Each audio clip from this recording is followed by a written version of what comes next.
We have some major updates of mixed martial arts. Starting with the news, Sean O'Malley trolls Henry Cejudo in epic style. Last night, O'Malley jumped on Henry Cejudo's podcast just to diss him. He barely stayed for 20 seconds, cracked a joke, then peaced out. Take a look. Sugar Sean O'Malley. O'Malley! Boys, you guys know I'm a very, very busy man. I'll keep this short. I came here for 2 reasons. 1, to praise you, Kamaru. You're an absolute legend. And 2, Henry, how'd you let Aljo take you down so easy? You're welcome! Oh, shit. Did we lose him? First and foremost, I think he did that. Sean, hey, he got us. Hey, he got us, Kamaru. He didn't just do that to me. He did that to us.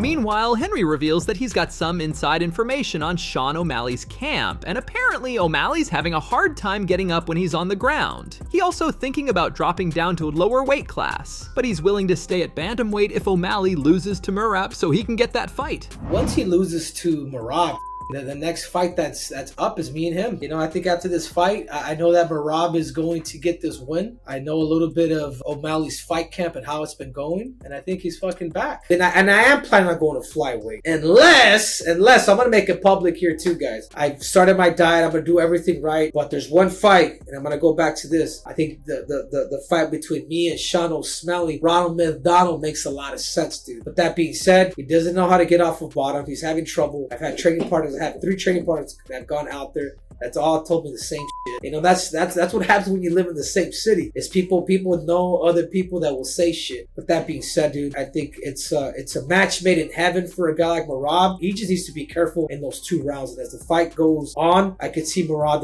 really taking him out. More likely, the probability is I'm hoping this motherfucker loses. Yeah. Because now there's a showdown between me and him. And you know what? We can settle it in the best way, and that's fighting. And I get it. I get why he's all pissed. He was like, yeah, Henry Cejudo only has $20 to his name. He's like, well, I actually have 20. I actually have 27. I used to have 29 once I got done with your girl.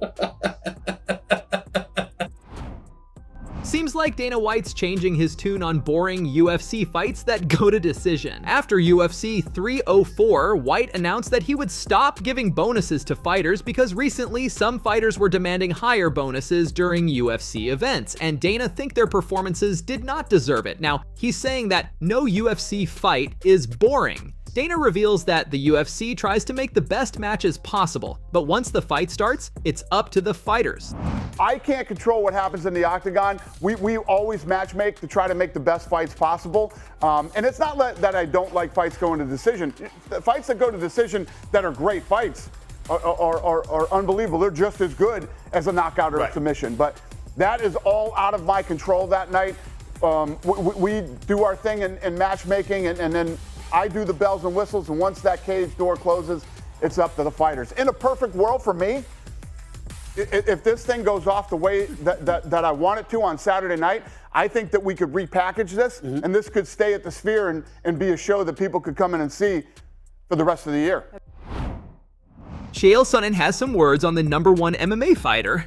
Islam and Jones. Who should be #1? Jones has one loss that people love to dismiss because of the way the loss came, which was by disqualification, as though it doesn't count. Islam has a loss. There was no hook or crook behind that. He got beat. It was very unlikely to happen again, and it wasn't by a gentleman that was better than him. Here's how I believe that should be looked at. If you're going to do a list, you're going to say these are the 10 best guys. If you have a son, to give your son the skills of one guy. Who's the guy you give to your son before he has to go walk in there? That's mythical. I realize that. But knowing who could win if they all weighed the same when they're separated by 80 pounds is also mythical.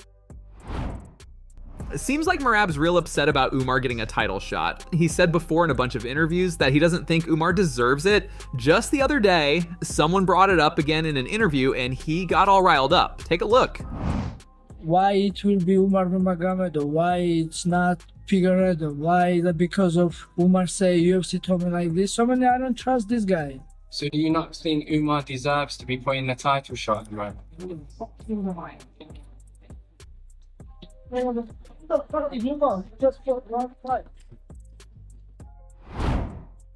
Dana White reveals Conor McGregor's return date. Recently, Dana clarified some things related to Conor McGregor. In the meantime, Dana announced that McGregor's return to the octagon will be at the beginning of 2025. When is it going to happen? And can he still compete at a high level? In your eyes, from somebody who knows him, does McGregor still have that hunger? Well, let me tell you this. I was the one this year saying, I don't think he's going to fight this year. Amidst all the talk and everything else, even the fight being set up in the press conference, Conor McGregor will fight next year, early 2025. You know, as far as he's had so much time off. As far as the hunger, I mean, he's a very wealthy guy. We'll find out. We'll find out when he comes back. But he is definitely one of the big superstars of the sport that elevated, the UFC all throughout Europe and other parts of the world. He's been a big star and a great partner for us. Ciryl Gane shares some good sparring footage with Rudy Gobe. Take a look.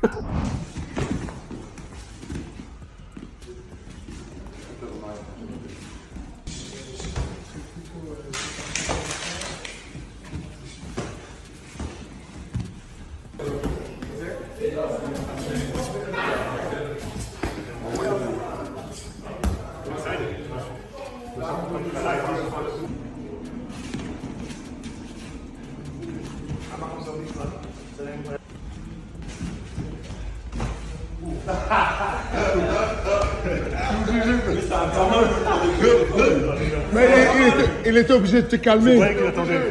T'es archi offensif sur lui, il était obligé de te calmer. Il a fait oh. Dana White shuts down Arman's title fight demand. Since Islam got injured, Arman has made it clear several times that he won't wait for Islam to recover and instead will fight for the interim title.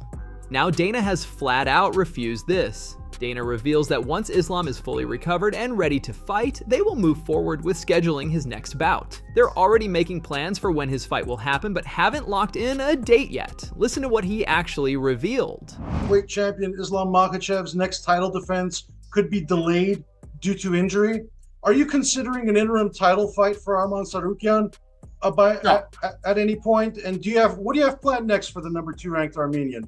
Yeah, Islam's fought so many times and is always willing to jump up and take a fight. So no, there won't be an interim title. When he's ready to go, we'll go. We have plans. We're looking at it right now on when he would fight. How about for Tsurkiyan? Would it be against Tsurkiyan? He's the #1 contender. So against Tsurkiyan, December 7th, still likely or no? I don't know. We're working on it.